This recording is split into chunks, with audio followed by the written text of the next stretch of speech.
Hi! In front of me is VIVO Y35 and today I would like to show you how you can use one-handed mode on this VIVO smartphone.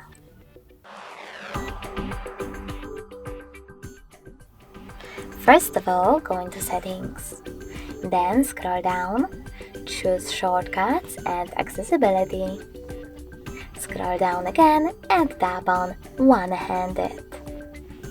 Then click on this sweater next to Access mini screen using gesture. And follow all of those instructions presented on your screen.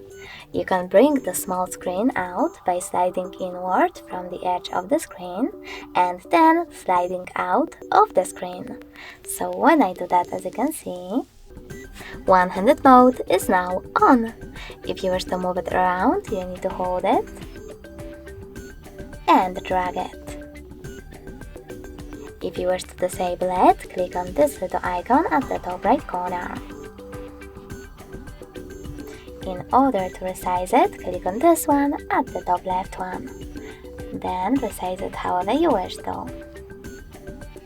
In order to turn off one-handed mode completely, click on the same now blue sweater. Thanks so much for watching. If you enjoyed this video, leave a like, comment and subscribe. Bye!